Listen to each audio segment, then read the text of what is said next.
everyone. Welcome back to the CCO Follow podcast. Today, we're going to be introducing the new topic of the month, which is community. We're going to be talking all about community this month, what it looks like, what it means to the Christian faith, and not only how it works on a personal level, but how it works on a communal level. And so today we have Dallas Lemon on. He has been a member of CCO for a long time. He's now on staff with us. And Dallas, I'm just curious, how long have you been at Calvary Chapel? So my wife and I started coming here about 9 years ago. It was right after we got married, 2014. So nice. Yeah, 9 years. And this episode, Travis and I are excited because we're really going to be talking specifically on community, but really on home groups, because we believe as a church that home groups is the best way to experience community as a church body. And Travis, why don't you talk a little bit about what is a home group? Yeah, so we do offer ways for people to experience community in so many different aspects. We have Bible studies like Abide and Precepts in the men's. We have literally koinonia groups that meet every couple months. We have different events we put on. We encourage people to be in relationships. But home groups are special and unique in that they include both genders. It's not like the women's Bible study, men's Bible study. It includes varied stages of life, everything from when you are young, just out of high school, to when you were older and retired.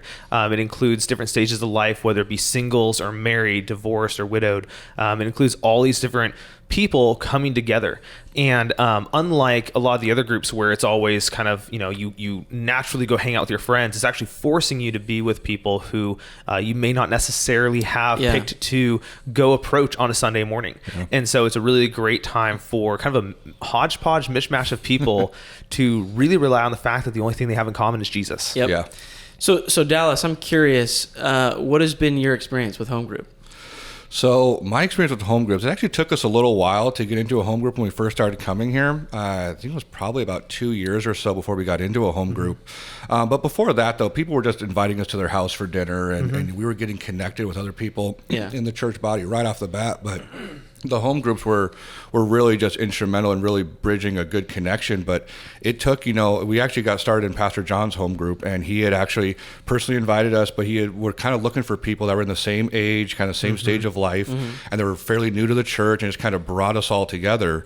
And that was just a really cool experience, just getting to meet people of that same age. And that was kind of my very first experience with home groups here. Yeah. So let's take a little step back here and just try to talk a little bit about the importance of community. Travis, Dallas, why is community so important, and why do we make such a big deal about it? Well, going through the book of Genesis with young adults, we just finished Genesis 1 and 2 a couple weeks ago. And finishing Genesis 2, you'll notice that the fall hasn't happened, that all we have is good things from God. And we have a couple things we specifically got from God. We had laws and rules, like eat of these trees, not this tree. We have work, like tend the garden. But also we had community, where he said it's not good for man to be alone. And this is not talking about marriage, this is talking about community. And the reality that we were not made to live on an island by ourselves. That, we even see the detrimental effects in extreme cases like isolation in jails and what that does to you psychologically. And so, although we can get by with one or two friends in life, God made us to thrive in the context of a larger community. And that doesn't mean hundreds of people, but we're talking 10, 12, and having people who really have your back, having people that you're your go-to when you need prayer, having people who are your go-to when you have questions, when you need counsel, when you need just comfort, when you have practical needs, when you have spiritual needs, to have people who are really invested in your life. And it's messy because there's personalities involved, there's imperfect people involved, all those kind of things. But it's also beautiful in what God desires to do specifically in community that he does nowhere else. Yeah. What about you, Dallas? How do you feel? What's your take on community? Well, to be honest, my thinking was very similar to Travis's, and it was funny. I was actually just reading a story the other day that in the middle of Lake Superior, there's actually a lighthouse that's 24 miles offshore that was built there after ships were running aground on like an underground reef or something, right? And it's so far from land you can't even see land, right? And so I don't know, 100 years ago, 150 years ago, somebody decided that we need to build a lighthouse on this, right? And it's manned by one person to keep the light going, right? And it's actually been nicknamed the loneliest place on earth, right? And the guy can survive there for a little while by himself, right? But he has to have monthly drop-offs. So boats have to come out there to bring him fresh water and food and supplies. And I don't know if he's got satellite TV or internet. I have no idea, right? But it's just a matter of like, yes, can he survive for a little while by himself? Yeah, but he cannot thrive. And long term, he can't survive out there. He needs a community of people that are willing to come out there and know, like, we're not forgetting about this guy out here all by himself on this lighthouse island. You know, we got to go support this guy. And so I just think that's so important. It's like Castaway. You're eventually going to make a volleyball to your best friend. Exactly, right? Yeah. Wilson. And that's what's so crazy to me is like it is something that's really placed in our hearts. You know, we know even the most, introverted type of people, you can't go without someone. You can't go without this thing. And you were even saying, we read it in the Word of God. Like this is a biblical thing that God wants us in community. I mean, He made Adam and said it's not good that you're not, that you're alone. You need a helper. And so this is something that is just inherently a human thing that God built into us. And I look at, I'm excited to talk about community this month because I look at where we are in the world, especially just in America. If you've gone outside of America before, you know, and you realize, whoa, there's people like really care about taking, care of one another. There's multi-generational families and all these things. And in America, kind of the ideal, so to speak, is it's you and whatever you want with you, and it's all about you, and it's so sad because you miss so much life being alone. It's not, you're not meant to be alone. It's kind of like how, a lot of health conscious people, they'll talk about how the nutrients in our food is diminished or things like that. I think the same thing is with relationships, where the relationship culture that we've developed is diminished as far as the benefit it brings us, and not in a consumeristic way, but in a synergistic way of just like, we were made to have real community, not, people that you text once a month, not people that you simply just, have online relationships with, not people that you even see once a week on a Sunday, but it's so superficial where you say hi and bye, you sit next to each other and that's it. With our busy schedules, it's hard to carve out deep time, but that's what we deeply need. Yeah.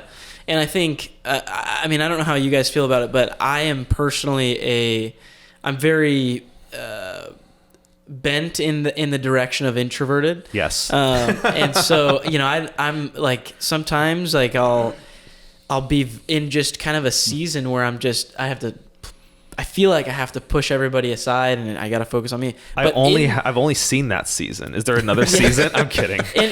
In that though, I realized like after a while of doing that, I realized God is trying to tell me, He's like, okay, keep doing this. Like, let's see if good things come from it, and they never do. And it just feels like a weight is just being added on day by day. And as soon as I reach out and let somebody else in, it's like, it's like, wow, that's what you're trying to tell me, God. So it is, I think it's really important. But, as we talk about community, we're talking about not only is there this spiritual aspect of what community brings and like building relationships and how that brings life, but it's also helpful in so many different practical ways. I think about accountability for one thing, of just, as the Christian, we are tempted and we are faced with all these different things. And being in community, it's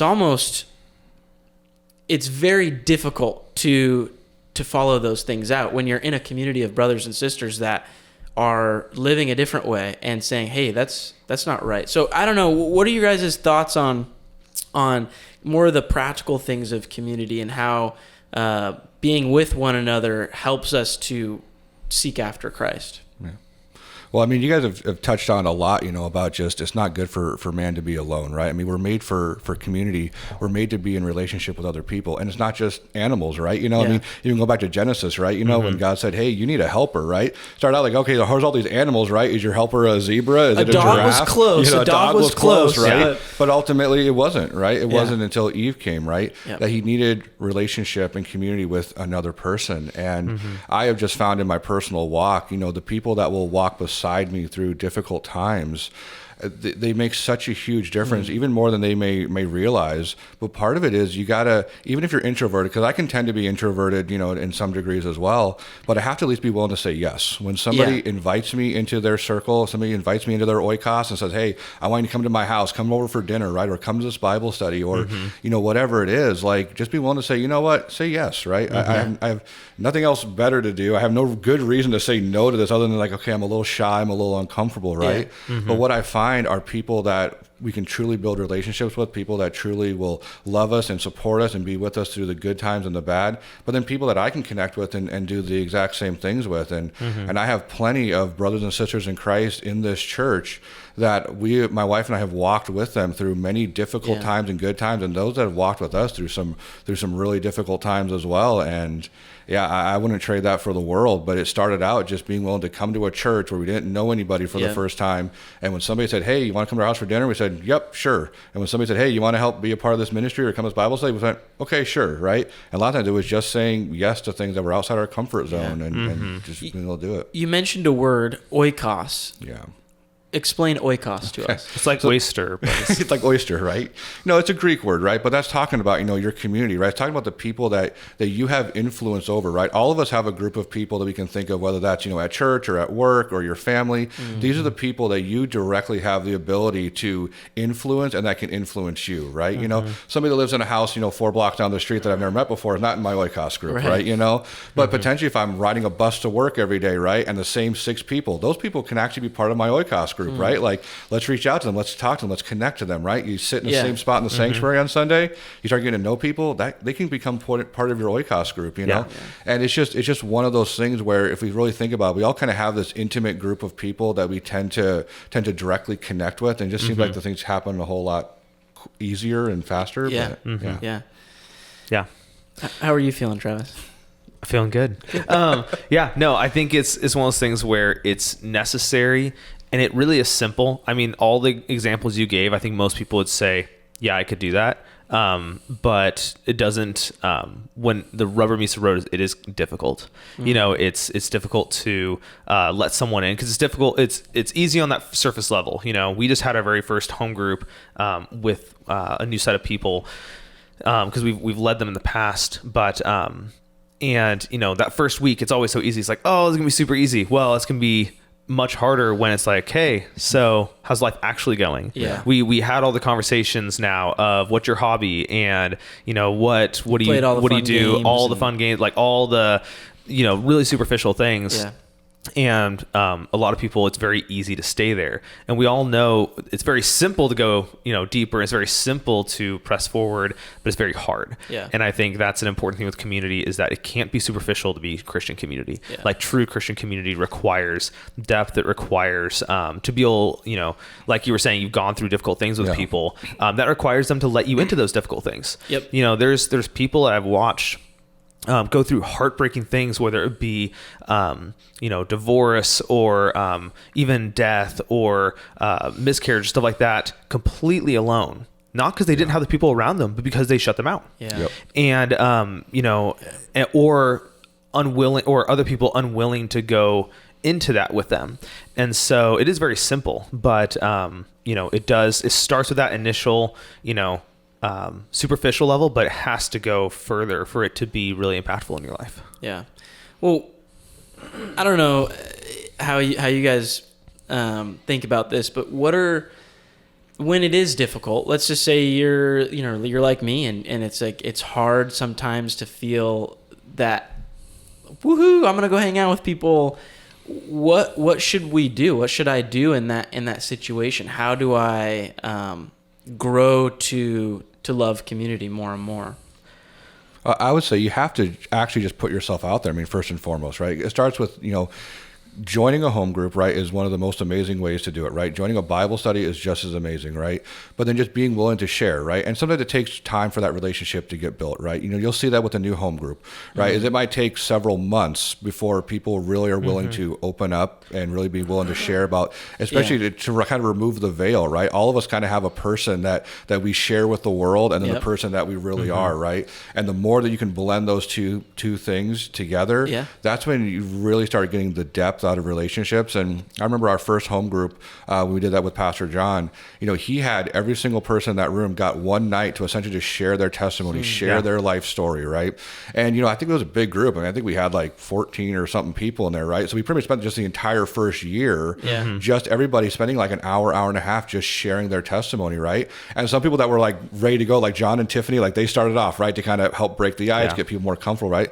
But there were people that right off the get-go were like, I'm going to be the last person, because they needed time to really trust everybody else in that room. But once that level of trust is there, you feel like you can walk through anything with those people, and because at some point, somebody in your home group is going to get sick. They're going to get a cancer diagnosis. Somebody's going to die. Somebody's going to lose their job, right? There's going to be difficult things that are going to happen, right? But if that relationship and that community has been built there, it's so much easier. It is not nearly as difficult. I mean, yes, these things can be hard, but it's so much harder when you're doing it by yourself, laying on the floor of your bedroom, right? It's so much easier when you got a community of people that love you and care about you, and people that you don't even have to even ask for help, that they just reach out and they want to help. I've had people just show up at our front door with grocery bags full of food and, just we're here to help, what can we do? Yeah.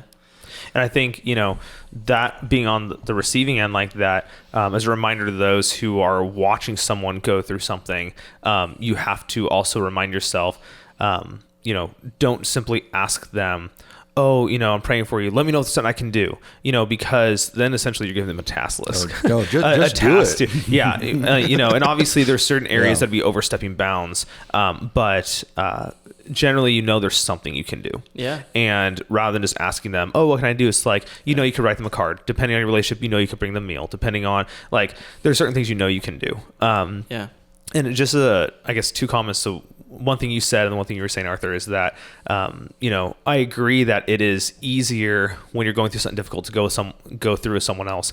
But just like how going deeper is difficult but simple, I think to make that first step is really difficult for people. So just, don't forget that if you are in that position, that first step will be extremely hard, but it does get easier because it is so much better to go through stuff with people, especially, good people. But just to something you were saying, Arthur, you were like, well, for people who are introverted like me, I do think we sometimes poo-poo the introverts in our life and say, well, the introvert should just be more extroverted. And I don't think that's necessarily a true thing. I think maybe to an extent in certain aspects, there's the extreme introversion where it's like they literally will just never see anyone. It's like, that's not good.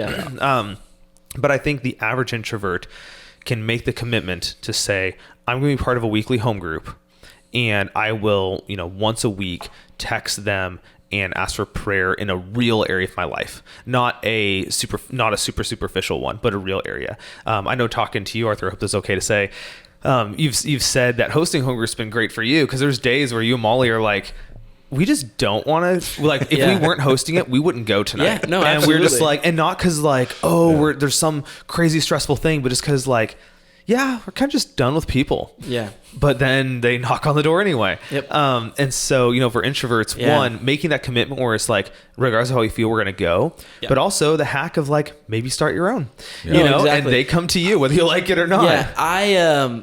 So I'm glad you brought that up, because it's so true. I'm sure some people think the same way.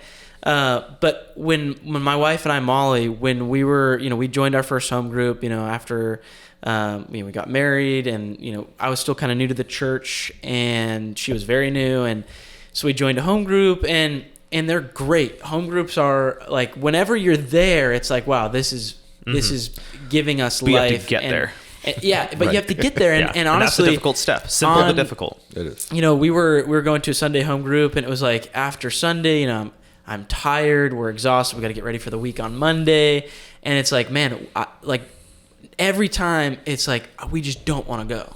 we don't want to go. And I think part of that is absolutely the spiritual. I think it's the enemy saying, no, don't go. Yeah, you got way too much stuff going on. Like it's not that important. It's only a few people. And but the reality is the enemy wants that because he wants to keep us isolated. But God is saying, no.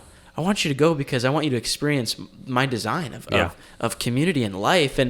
And so every time we would just kind of drag ourselves there, it was like, oh, this is worth it. And, God knows us. Yeah. And I like to think of it that, God, knows that Molly and I really struggle with wanting to go. And things started developing. We actually joined another home group. And then all of a sudden, the home group that we joined, the leader was like, I'm moving away. See ya. And so then it was like, what do we do? And we were thinking, I guess that's end. We got to find another home group. And then that leader calls us and was like, hey, we're thinking like, would you guys like to take over our home group and lead it? And we're like, I don't know. And then I realized I was like, oh, God is doing this because if we're leading a home group, we're there. It's at our house.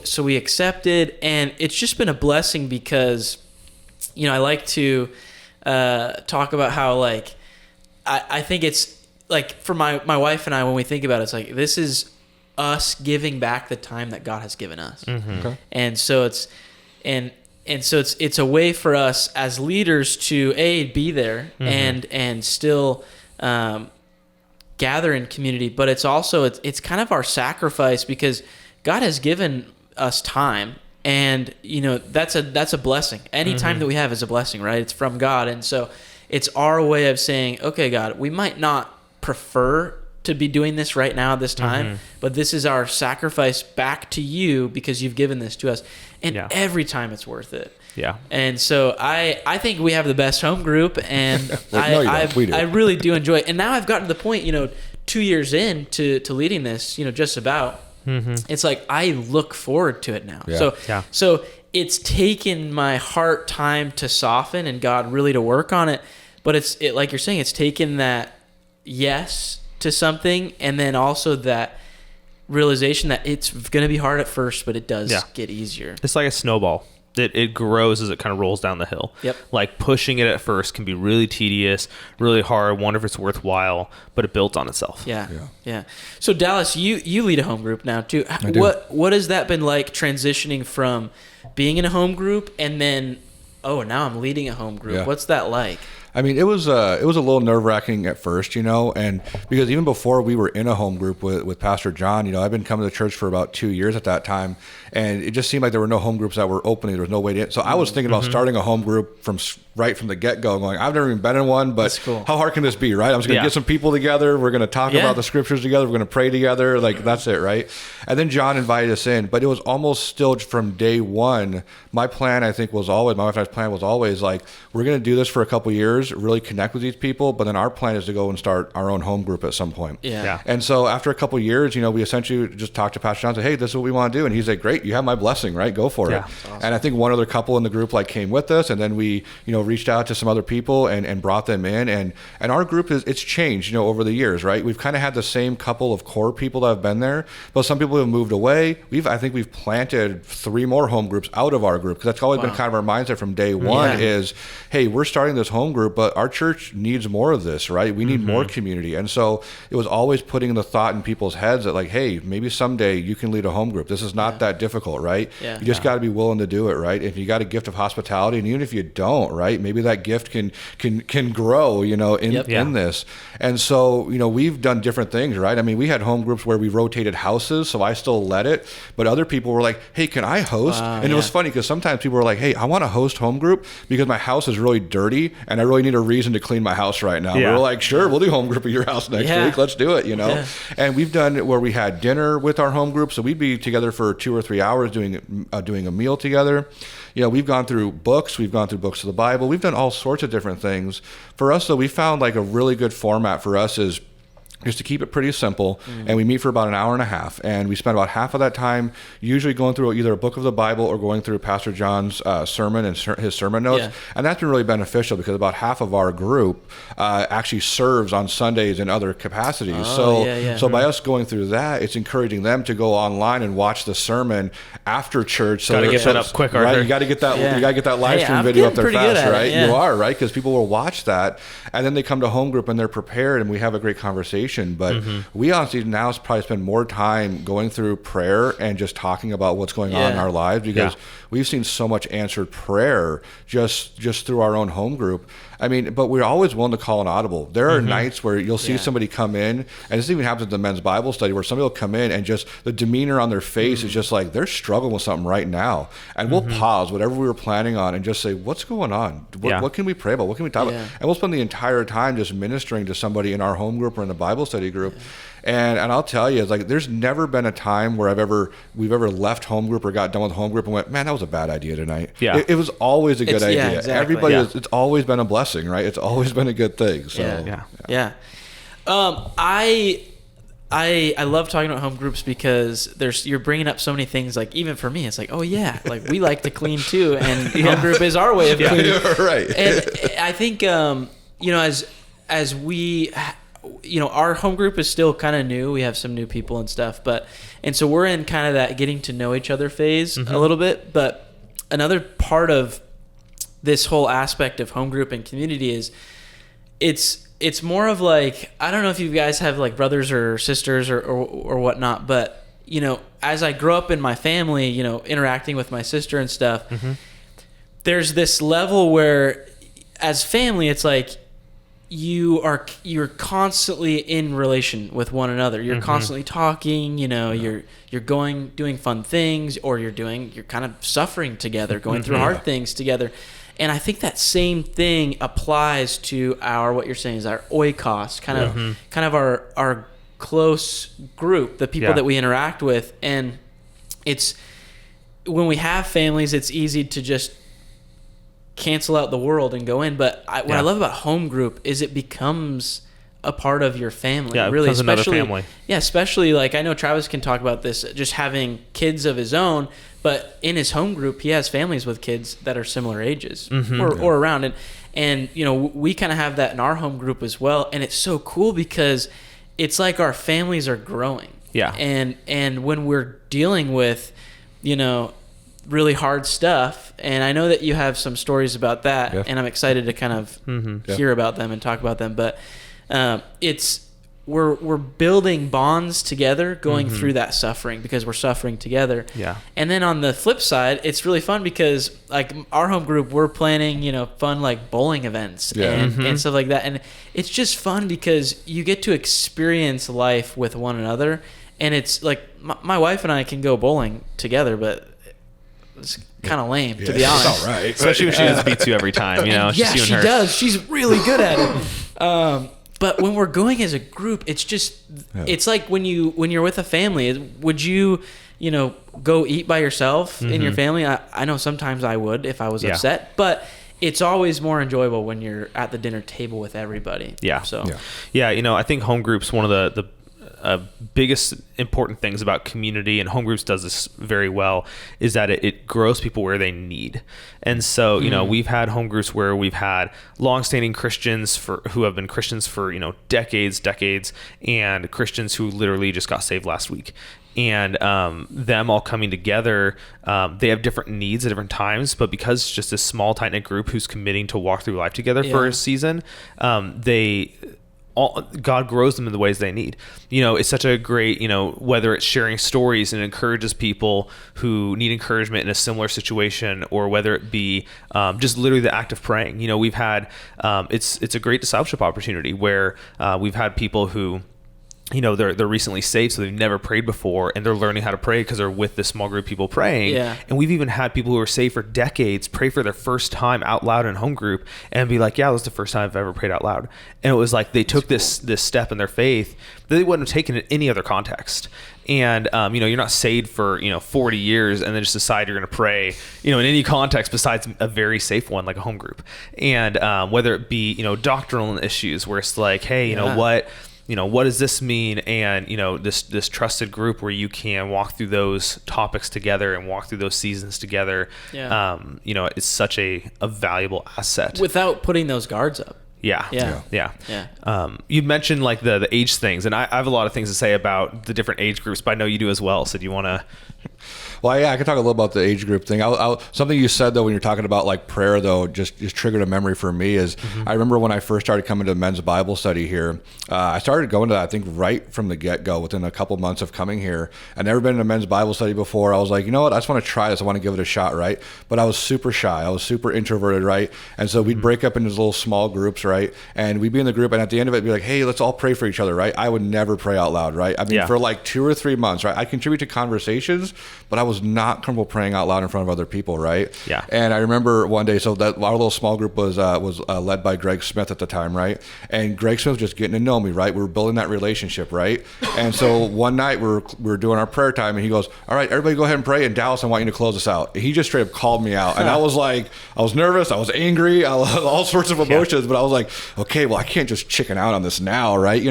And so I did it, right? And it was like, oh, well, that wasn't that bad. Well, that was good, right? Yeah. And that kind of broke the ice for me, right? But it helped though that if Greg would have done that my first night there, right, I probably would have never come back, right? But he got to know me. That relationship and that trust was getting built to where he knew he could do that. Yeah. But you know what? It was only not that many weeks later, like 3 or 4 weeks later, he goes, hey, Dallas, I'm going to be out of town next week. Will you lead the group? And I went, no, come on, man. Like, no, not me. But he was like, dude, you can do it, right? And he kind of helped me and coached me and guided me through it, right? And it was great. Yeah. And there was no issue. But it all started with that relationship, with that trust and everything there. Yeah. And, the other thing you're talking about was kind of age, right? Of like people in our home group. We've had people of all sorts of ages, right? We've had people in our group that had kids the same age as us, that they were about the same age as us. I've got people that are single. I've got people that are married. I've got people with kids, no kids. I mean, kind of all over it. But having that intergenerational is so wonderful because we're learning so much from each other. Yeah. We're getting to experience different stages of life. I mean, the people in my home group, they love my kids. My kids are the only kids in our home group right now. And everybody else, they love my kids. They have no problem if all of a sudden a kid comes running in the room, asking for some treat or something or a toy or whatever, They're just happy to play with them as we are. And so... But the things that we learn from people of all different ages is amazing because a lot of times the older people have different experiences and they just have different levels of knowledge. I mean, sometimes there's people in our group that they've got a greater biblical knowledge than I do, and some have a lesser biblical knowledge, but we're all learning and growing, from each other. And it's just really, really a good and sweet time for sure. Yeah. I feel like the different ages is like an extreme version of how everyone's so different in the group that allows for ministry to happen in unique ways where, if you, when we had single young people and older people, married people, and all these kind of contexts where we had some of the younger people with more free time and a love for kids babysit for some of the married couples with kids or, some of the married couples with kids babysitting one of the other family's kids. We had, grandparents who really took on grandfatherly and grandmotherly roles for the couples whose kids didn't have grandparents in the area,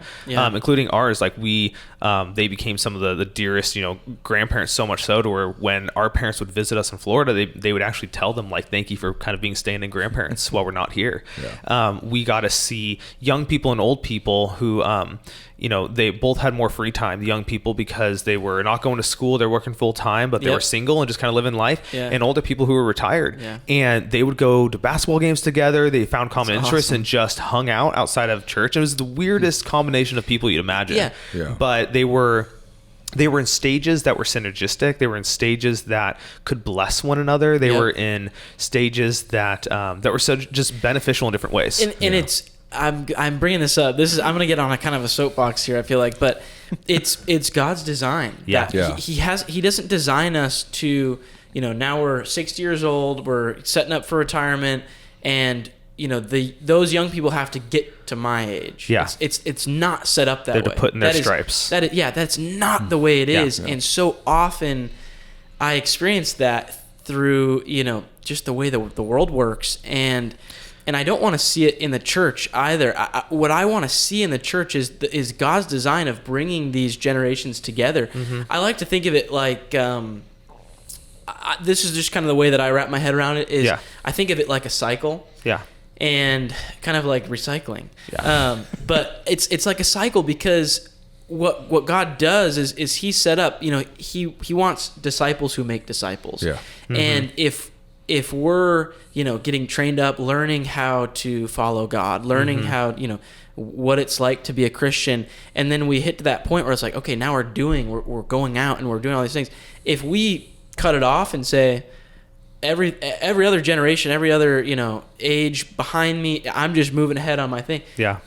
It dies out. And Yeah. so as a church, especially as a family, as a church, it's so beautiful to see how, what you're saying, how this, these different times of generations where you kind of have the learners, Yeah. The younger, young Christians, whatever it is, they're learning, and they're learning from the wise, and they're watching the doers, and then Yeah. they become the doers, and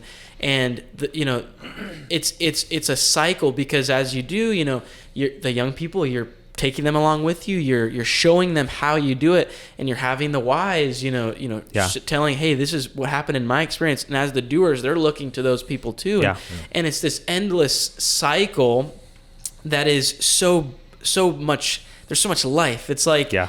I think of it like the blood of the body. Yeah. Where it has to keep cycling, and new platelets have to exist, and it kind of breaks down the analogy there, but it's so important. And I really hope that our church especially gets this, and just the Bigger Seed Church, that if whatever stage of life, if you're young, like, seek out the older generation, and learn from them, and strive, really try to live with them in community. And if you're kind of an older person, don't forget about who you're trying to reach. You want these young people to grow in Christ and all these things. Well, this whole month being about community, we're talking about home groups primarily today.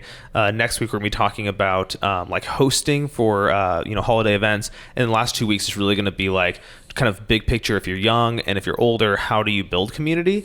And I think what's going to be seen through all of them is this idea of, what do you have and how can you be a blessing to others? Because, kind of a different analogy, but similar body thing. I mean, Paul talks about how we're the body of Christ and how we're to minister to one another. Not everyone's a hand, not everyone's a nose, not everyone's a mouth. And, I think if you throw yourself into a community of people very different than you, different life stages, different economic statuses, different contexts of life, you can more clearly see, how can I be a blessing to others, and not look for ways that they can bless you. If everything's done well, they will end up being a blessing to you. But how can you walk into a community of people different than you? Are you married, and you can be a blessing to single people because you can simply have them over and they can see a godly marriage? Are you, single, and you have more maybe free time that you have available to do things? Maybe you're, young and you can help the elderly with their yard work. That is such a blessing to them, because they're at this stage where things are starting to fall apart around them, where it's like, oh, I can't do this like I used to, but it's embarrassing to ask. And, you simply going in and just being like, hey, I'm going to do this for you because we are in community. I've seen people who are very well off help those who aren't, and it's such a better context to do it in community rather than just through our benevolence, which helps many people, and it's a great thing. But being done in community is such a more beautiful way, as well as such a more healthy way for people to receive help. It's amazing how many ways that we naturally already have essentially blessings endued in our situation of life. And until we get out of our situation in the sense of seeing other people in different situations, we don't really appreciate the blessings that we have. We don't appreciate maybe the availability we have. We don't appreciate necessarily the finances that we have. We don't appreciate the context we have of, when we were in Florida, my wife and I had each other. Like, we could enjoy holidays all the time. We're going to talk about a lot of this next week. But we could enjoy these things all by ourselves. But we saw all these single people around us who had no family, nothing to do besides just hang out with friends. But it wasn't a beautiful Thanksgiving. It wasn't a beautiful Christmas. It wasn't it was just, it was just hanging out. And so we invited all these people to our house who literally were just like, I was just going to sit on the couch and watch football all day. And they're like, that would have been fun, but not the same. And what stage you're at, it has inherent blessings in it that we so easily overlook until we're thrown into a community where people have very different blessings, but also very different needs. And we're like, wow, that's so easy for me. I have that blessing in spades. Let me share that with you. Yep. And that's the beauty of community, especially diverse community that Jesus brings. Yeah. So Dallas, before we close, I want to give you the last word here and talking about home groups and community and stuff like that. Here, this is your last word. What do you have to say? If you're gonna give me the last word, I could talk for like 20 Perfect. minutes here. You really want me to? No, I just think about all the people that have come into our lives over the last 9 years of us coming to Calvary here. I mean, we've had friends that we met through home group that moved and lived in Nebraska now. I've been in Nebraska twice now just to go visit those friends, right? Cool. Because the friendships just grew and they blossomed, just so quickly. And, thinking about what Travis was saying too about like holidays and things like that, we recognize there was a lot of people in our church here. A lot of them are military. And so it's just, husband and wife, maybe some kids that are here, and or people that, their kids don't live locally. It's just the two of them. And it's like, we could invite some people over, come have Thanksgiving with us, come have Christmas with us, right? Just come be a part of our family. And now my wife and I and our kids, we're at the stage of life where we have no immediate family, in this state anymore, right? My wife's family is all in California, and I lost both my mom and my dad last year, and my only full brother passed away when he was 17. And so, and I have a half brother I met for the first time, lives in Indiana now, and we talk a little bit on Facebook, but that's about it, right? And we've talked about this, like, we have no reason that we need to stay here in Washington anymore, right? We have no family. We got nobody pulling us here. Nobody saying, hey, you should stay and do this. I want to be by my grandkids, whatever. We could legit move and go anywhere we want. But we can't fathom leaving our church family because it's not church friends. It legit has been family. Yeah, that's cool. The amount of people that just love us and care about us, and that the Lord's put it in our past for us to love and care about as well, is nothing short of amazing to us. I mean, we've dealt now with the birth of 4 kids, being a part of this church. I dealt with the death of, both my mom and my dad.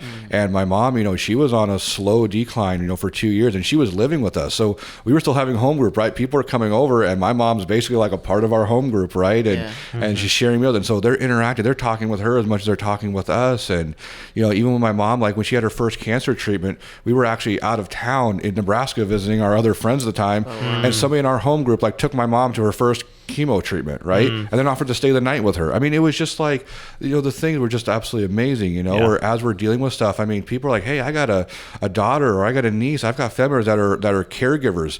They're sending people over, just helping my mom take a shower. I mean, just amazing things. And it's like, are you kidding me? People just showing up with food even before she passed away. And then just the community that came together, after. I mean, it's like my wife didn't have to do anything. People in our home group just took over. Like, we're going to plan the memorial. We're going to plan this. We're going to help just do anything and everything. And we're just absolutely blown away. And then with every time you have a kid, I mean, somebody puts together a meal train for us. It's like I got food just coming out of my ears. I got to freeze stuff. Because I can't eat it fast enough before it goes bad. But it's just such a blessing. But it makes me want to be as intentional as I can about doing the same thing for other people. Totally. And just like people invite us into their homes and into their lives and into their home groups, it's always something that we want to be cognizant of just like, who can we reach out to? Who needs that same little tug that we needed once upon a time? Because just have no idea how the Lord's going to use all these things and all these people together. And so if my wife and I tell you, if we ever leave Washington or leave Olympia, it's going to be purely because God called us, and not even called, he had to throw us and push us somewhere else, because he just right from day one just locked us in right here at this church and with these people. And it would break our heart to move and leave. It really would. And I guarantee you that if you guys moved, one of the first things you do in your new community is join a home group. Absolutely. And start rebuilding. Not that you would lose all the other ties, but for that practical face-to-face relationship. I think, you were saying a small tug. I just want to give a big tug, if that's okay, Arthur, that like, if you're listening and you're not part of a home group, like just join a home group. Like just join one. And if you're more introverted and you're worried about not wanting to show up, start a home group. It's not like you have to be certain qualified to do it. The reality is there's also nothing special about home groups. Like the reality is that find a group of people who are different than you, who are at different stages of life, all these kind of things, who are willing to meet weekly. home group title, you don't need it. But the reality is that you're not going to do that. There's no real formula to it either, right? You don't have to be worried about like, well, I'm not super, knowledgeable about my Bible yet, right? Or I'm not the greatest at leading prayers, right? It doesn't matter. Do what works for you and your group, right? Yeah. Pick a schedule that works for you and your group. Pick a day of the week that works for you and your group.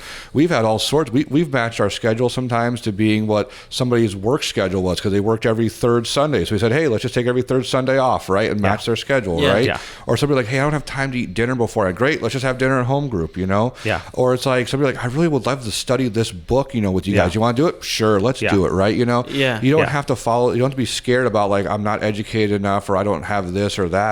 Just do what feels natural and comfortable for you and your home group, know? Yeah. I mean, definitely share stories, but in general, whether you are, studying a book of the Bible, eating meals, reviewing the sermon from the day before, whatever you're doing, as long as your desire is to be the hands and feet of Jesus for each other, that you're praying together, that you're sharing stories, that you're just living alongside of each other, it will be an absolute benefit and blessing. And not only are you guys talking about like the good things about being there, but like I was saying too, is think of it like almost like it's God's given you that time. Yeah. God's given you that opportunity. Give it back to the Lord. Like that's, I know it might be tough to hear, but if you have, don't think about what you can get from it. Think about what you can give. Absolutely. To it. I think that's Community 101. Yeah. So thank you so much for coming on, Dallas. Thank you guys for listening and joining us today. I think you can tell we're very excited for where this is going this month, and I look forward to talking a little bit more about community in the next one. So thank you, and God bless.